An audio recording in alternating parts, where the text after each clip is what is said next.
Good morning, everyone. Just waiting for people to connect.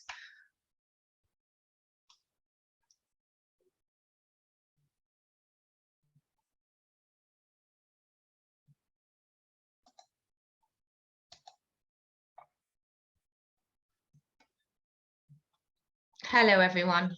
Just to say again that we're just going to give it about 30 seconds just to let people connect, and then we will be kickstarting this morning's webinar.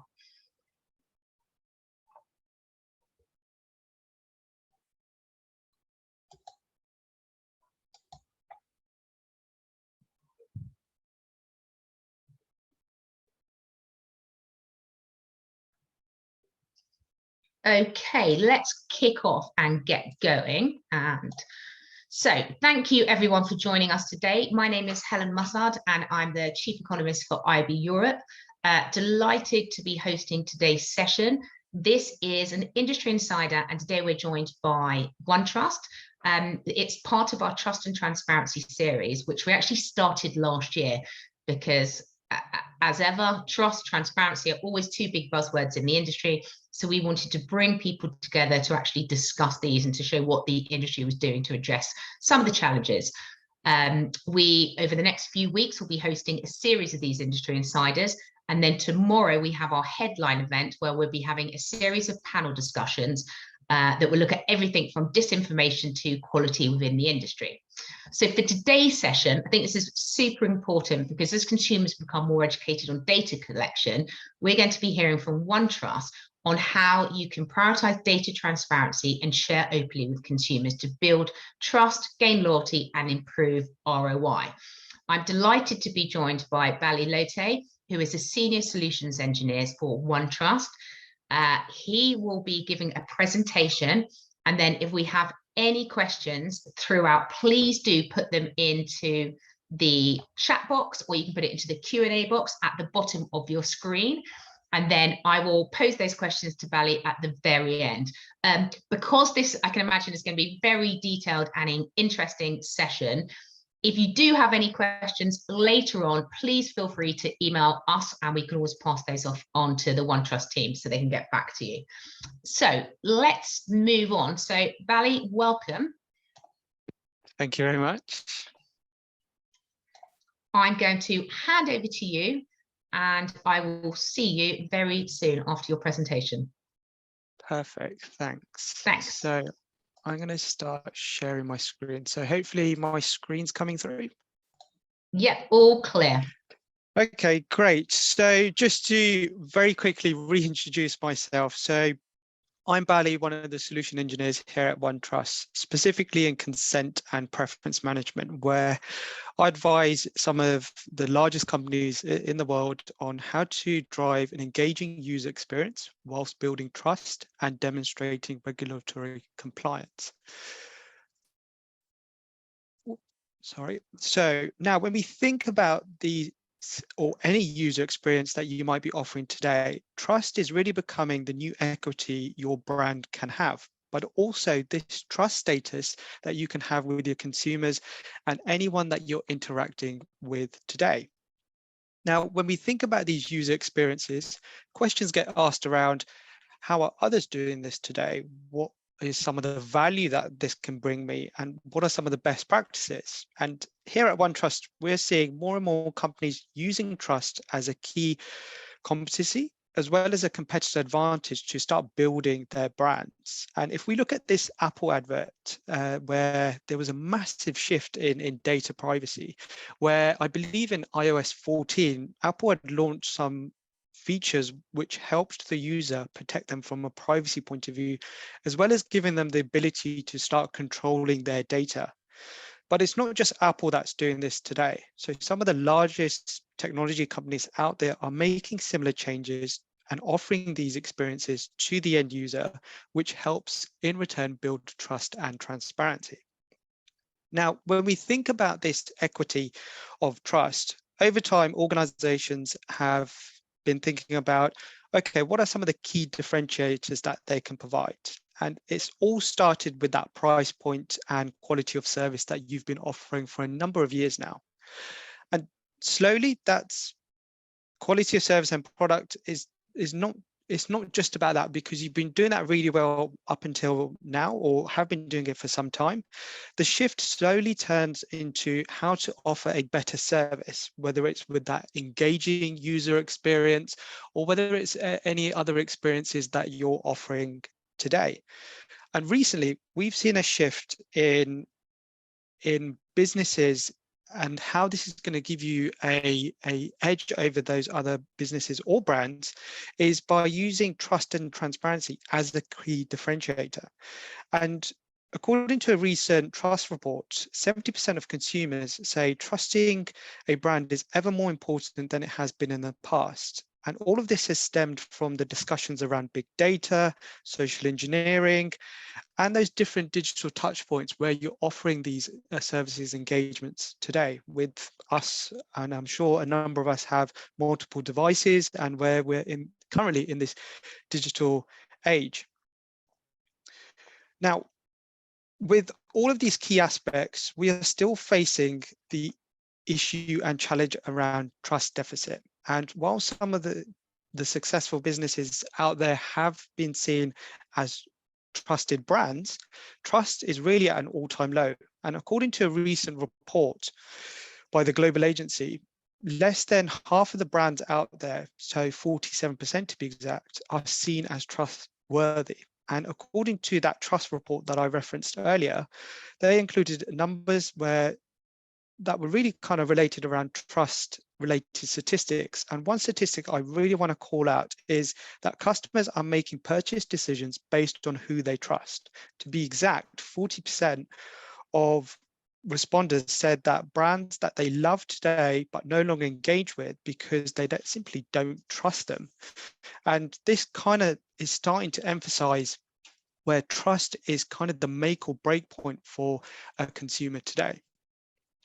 And one of the key questions we kind of need to start asking ourselves is, what is driving this? And when we look at the forever changing landscape, there are a number of different and key aspects that are affecting a business today in terms of how you market to your consumers, as well as what brand trust really means to you.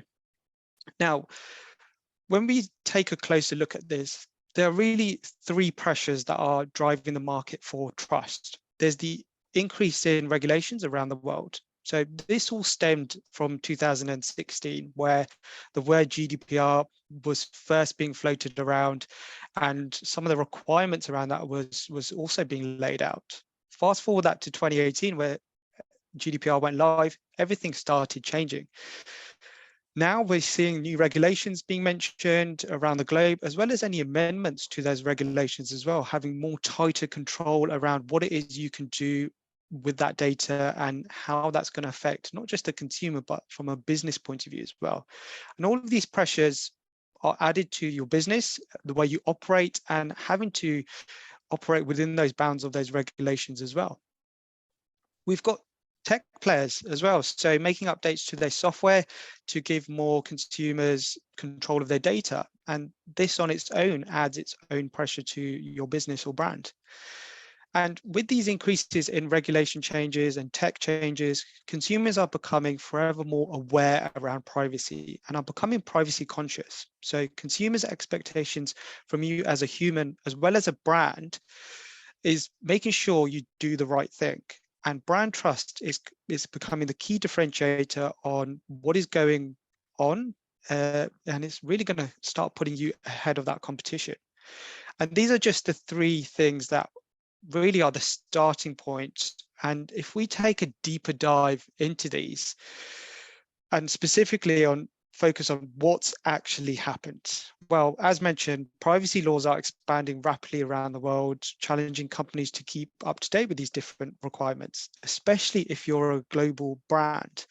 And the statistic by Gartner said that more than half of the countries around the world will be covered by some sort of regulation.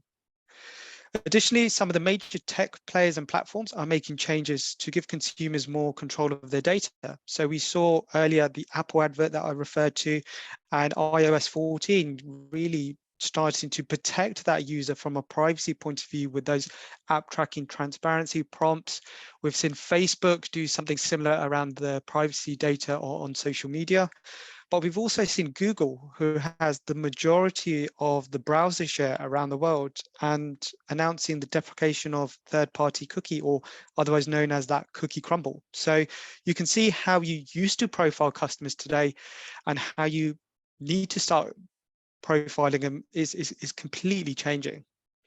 And when we think about these different pieces, it's all really about personalization, and all these technology changes and privacy changes. It really can feel like privacy and personalization is really difficult to achieve.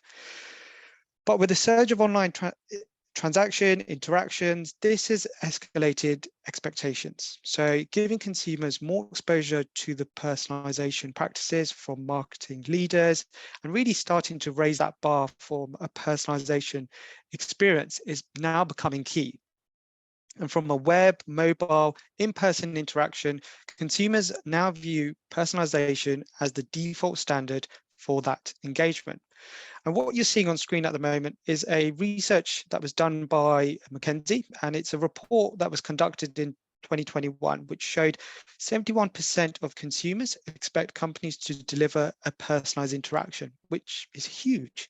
And 76% get frustrated when this doesn't happen, which on its own has a potential risk of losing that customer who doesn't really feel like they're having that personalized experience. Now, with these increases in the pressures to your brand or company or organization, if a consumer is not having that personalized experience that they are looking to receive, it's very easy for them to kind of move away and find someone else that might be doing this. And during the pandemic, we saw 3/4 of consumers switch to a new store, a new product, or even a new buying method as well. And really, this is all stemmed from being transparent with the end user. Those data requirements, those privacy requirements, as well as those technology compliances and requirements, all affect the personalization experience. Now, what this means is personalization and privacy need to start working together in tandem, and all of this can work together. But in order to do this, we need to remember trust is the baseline in order to help you connect the two. Now, today's consumers are ever more privacy aware, demanding a personalized experience from your brand. And if you think about me as a consumer, or any of us as consumers, I still want to stay engaged with you, but also I want the freedom to control my data. So how you can use it, when you can use it, and all based on my terms.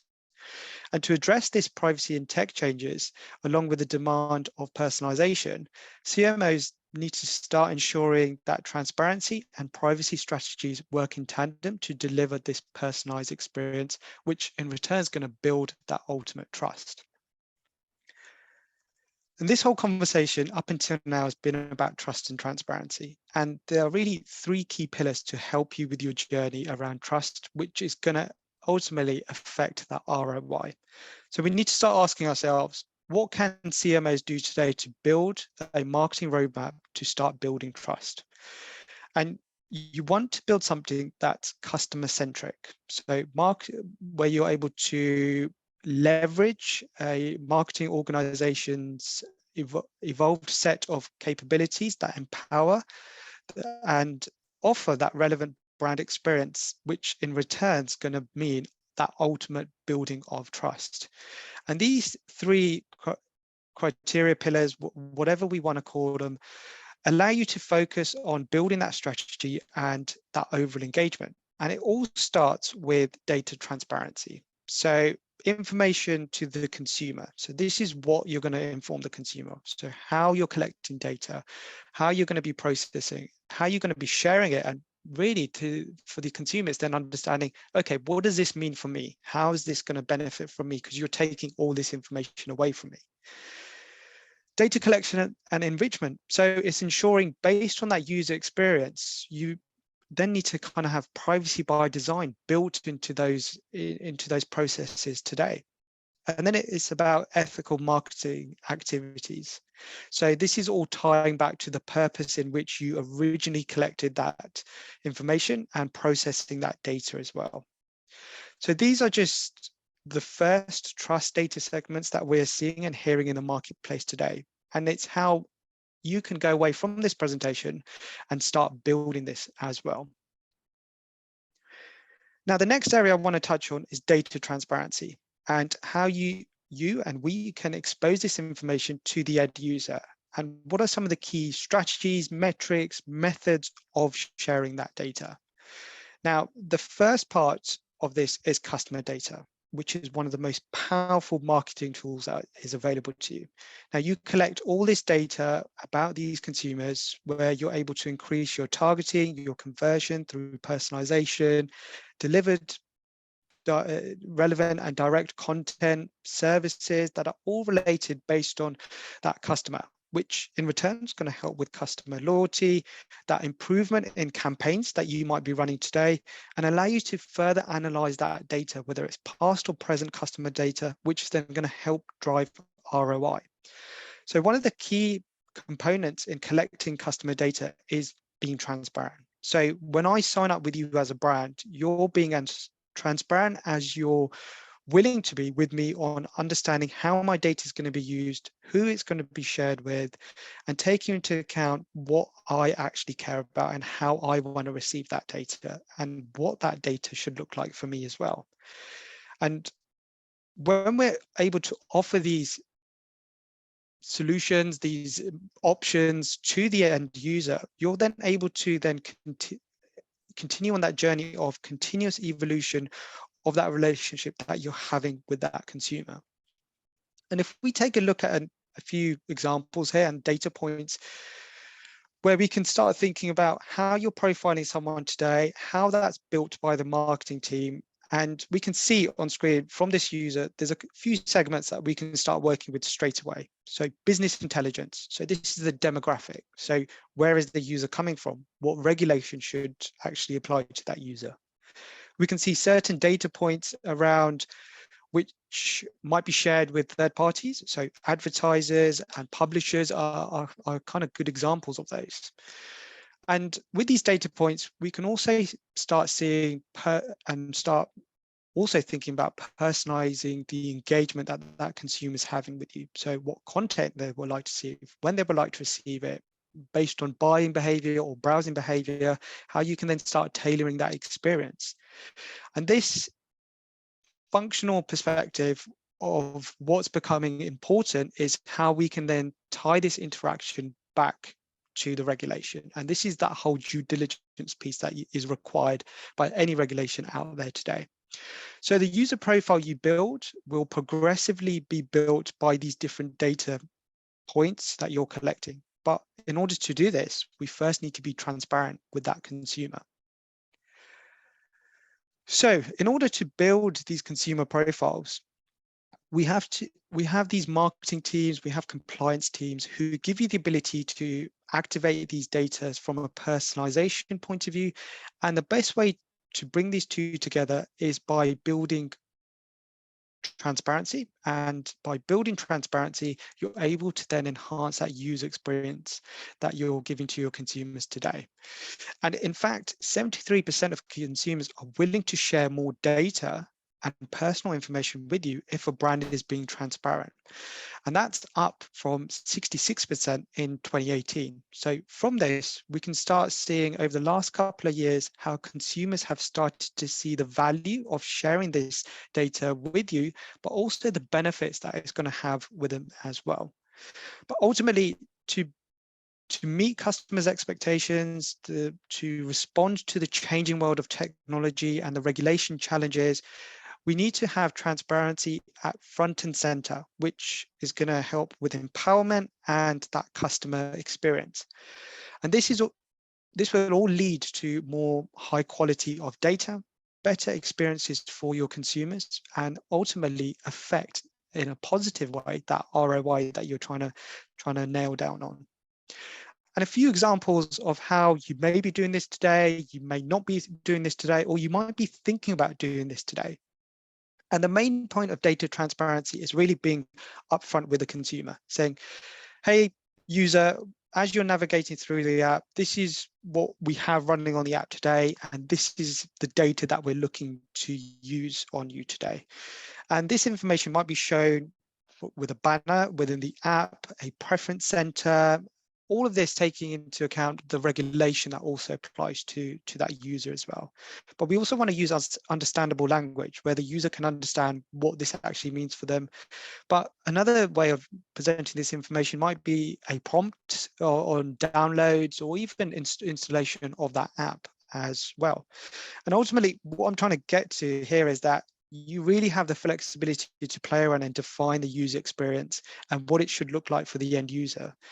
But the underlying factor here is that you need to be transparent by telling this information upfront to the user.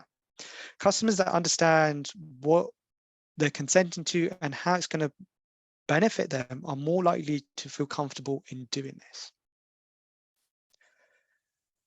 So what you can also scale into is something that we are seeing more and more popular, and by having a unified privacy hub or experience center for the end consumer. Now, the ideas of these self-serving hubs is to say to the end user, hey, we know you're interacting with us today, and what we want to do is make your life a little bit easier. And the way we're able to do this is providing them with this self-serve hubs, where we might provide them with a privacy notice, helping the consumer understand, okay, what it is that you're doing with my data today, how you're going to be operating with that data today. Raise any questions, concerns, or even viewing an FAQ page as an example. And these privacy hubs, or otherwise known as trust centers here at OneTrust, these are not just limited to privacy and data privacy themselves. They also can be set up to give the ability to the end consumer to manage their consent and preferences. So they can then further tailor that user experience with you based on their terms, which is going to help with customer loyalty, outreach, and that whole progressive profiling piece as well. So the concept here is that you show a cookie banner, you show a privacy notice, although yes, these are still required, but this is now no longer enough. And the whole bigger picture to this and to the brand strategy is really allowing the user to feel like they have control of their data. So these were just some of the examples that I wanted to highlight around data collection and data transparency. And at this point, I know I've done a lot of the talking, and I'll probably will continue doing a lot of the talking, but I want to make sure as an audience that you're still following, and want to make sure that you raise any questions that you might have using the chat window as well as any stories that you might have as well. So things that have been really successful for you, things that haven't been successful, or even if these are just some of the things that you're just starting to think about today. So moving into data collection and enrichment and how this fits into your organization and overall strategies. And the main point here is putting the customer front and center of your strategies. Now, the key to this is continuously building trust. The more customer trust you have, the more data they will trust you with. And this is going to then enable you to have a better offering, which is going to bring ultimate value to your brand, organization, or business.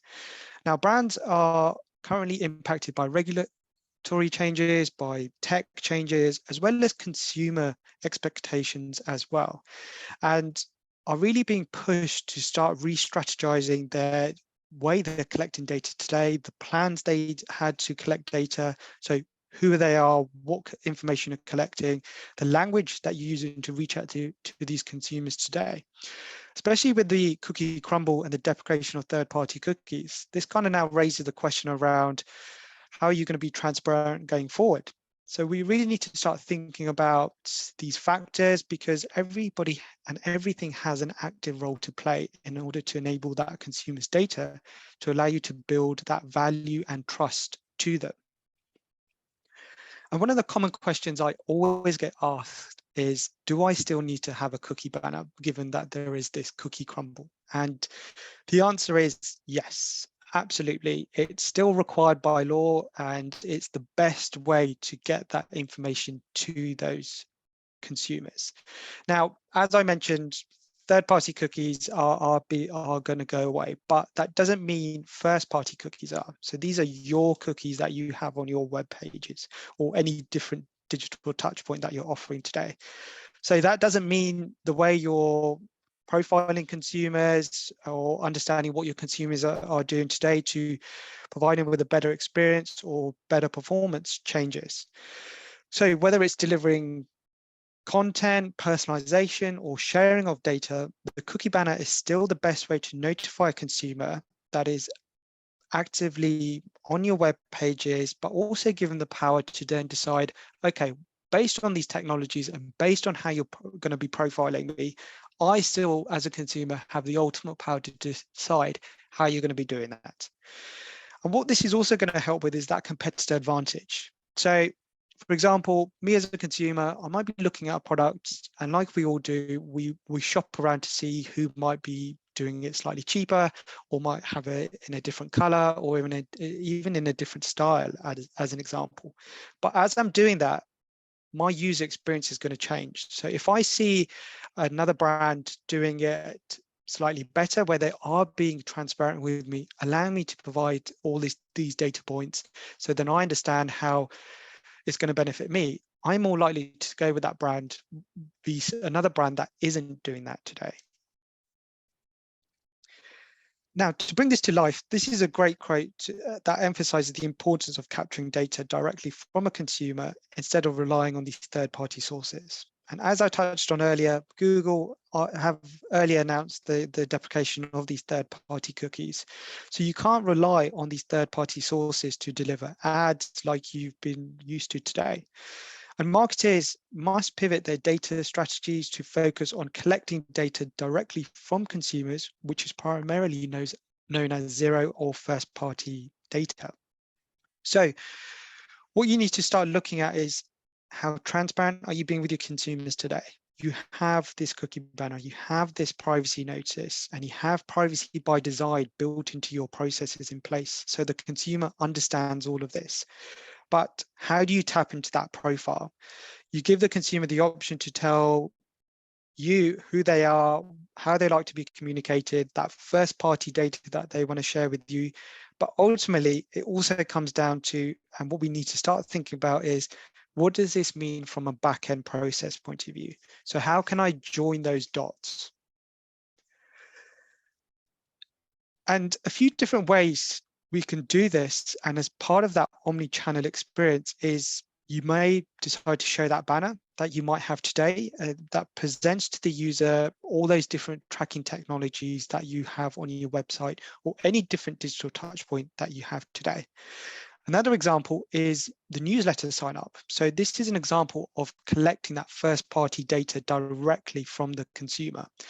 So as soon as I provide that information, I've gone from an unknown user into a known user, and you can then start that journey around progressive profiling. Now, another example might be that you might have something that pops up on a profile page or even on a sign up page. So when a consumer signs up for a new account, you might then start telling them, hey, this is what information we're looking to use on you, but you're still giving the power to the consumer to make those decisions. So it's not only about creating that first party data collection point, but you also can start progressively profiling that consumer, allowing you to really start personalizing that experience with you, which in return is going to reduce that nuclear opt-out, but now start offering that opt-down version. So your marketing team can really start helping define and deciding what this user journey should start looking like. So the last piece that I want to focus on is data activation. So as part of transparency and data collection, it's crucial that your brand is acting on data, and ensuring brand integrity is done by honoring your consumers' privacy choices and sticking to what you actually promised in your privacy notice as well. And one way to do this is of activating this data or allowing the consumer to have this power are these privacy hubs or trust centers, where I'm allowing the consumer to start tailoring that experience with me, which also allows that consumer to start personalizing that interaction, the type of data, and ultimately the information that they're going to share with you. And at the end, the most important thing around marketing communication is that you're capturing the data downstream into the different platforms to ensure that you're honoring that customer's consent, the choices through all those different digital touch points that you might be offering today. Whether it's sending that information to CDPs, data warehouses, or even marketing systems, or you might be even sending it through to social media for retargeting. What you want to be able to do and make sure you're doing is that that consent is reaching those systems. The outreach you have with your audience is based on those preferences by those preferred channels, but also the backend systems know who the user is and know how to react to that data as well. So with everything taken into consideration, with the front user experience and being transparent upfront with these consumers and how this should really start looking like, it's also making sure that the technology ecosystem is in sync as well. So making sure that these real-time interactions that your consumers are having with you today, you're able to process that information based on that information that they have provided you with. And when we start doing these activities, it's only going to start benefiting you as an organization and your consumers. So the syncing of real-time data to downstream systems for your, whether it's your marketing system, will really start allowing you to activate actions and deliver that trust-centric experience that your consumers really want from you as a brand. Now, when we are doing all of this, you're able to then improve relevancy of your brand by delivering these timely offers. That customer experience gets enhanced for your consumers, as well as the targeted content and those customized recommendations, all based on that data as well, whether it's those consent, that preferences, or the type of data that that consumer is sharing with you. So all of this is going to enable you to better interact with your consumers and deliver that experience that your consumers are thriving for, which is that personalization. So to recap and kind of discuss or rediscuss what we've gone through today and some of the key takeaways that I want to touch on why you want to prioritize data transparency, what are kind of the benefits, and how this all ties back into the back end really.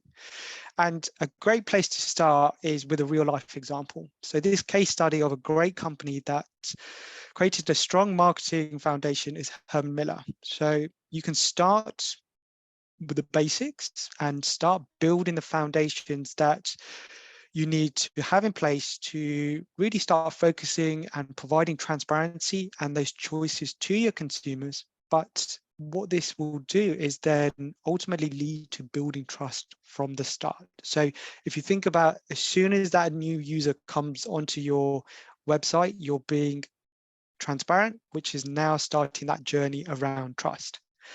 And Herman Miller is a great example of how they've been able to capture first-party data to provide that omni-channel experience, progressively profile their consumers by building trust and transparency with everyone that they're interacting with today.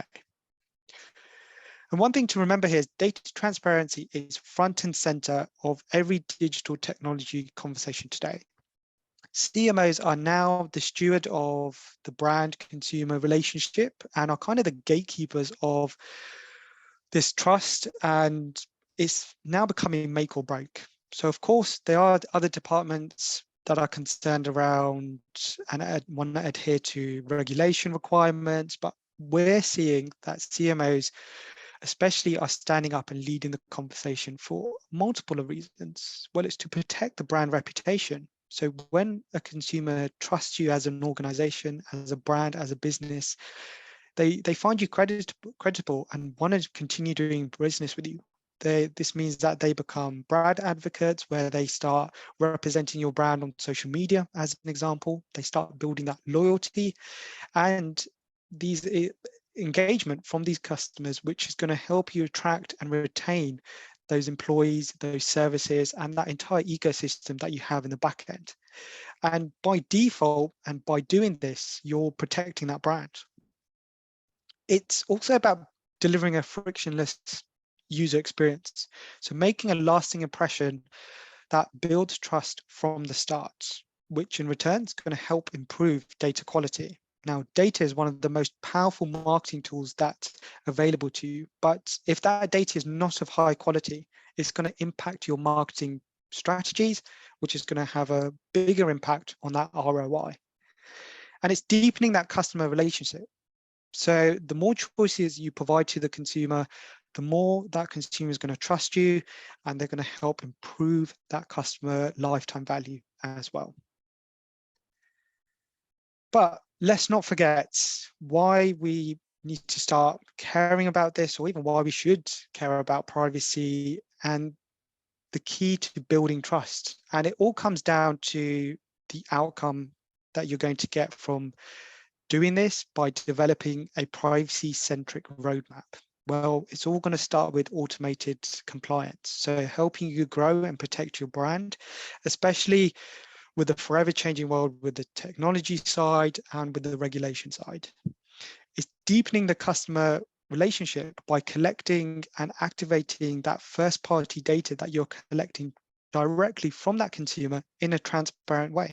But then as a result of that, you're able to meet that consumer's expectations of personalization experience, which in return is going to help you improve that customer lifetime value and really help start building and driving that ROI. Now, in order to do this, we need to shift our perspective and start paving a better brand value, better brand engagement, and build those impressions for those consumers throughout that life cycle. So that's everything that I wanted to cover in today's presentation. So happy to take any questions. Hi, Bally. Thank you so much for that. That was super interesting. And I love the fact that we start with stats, because I think that always just cements why we should be doing this. Just intrigued, actually, that one of the first stats that you shared when you were looking at, saying that 73% of consumers are willing to share more data if there's that transparency. Is that stat, is there anything like before that? Have we seen that stat increase over time because more brands are being transparent? Yeah, so if we take a look at when GDPR first went live in 2018, so the stat then was at 66%. So okay, yeah.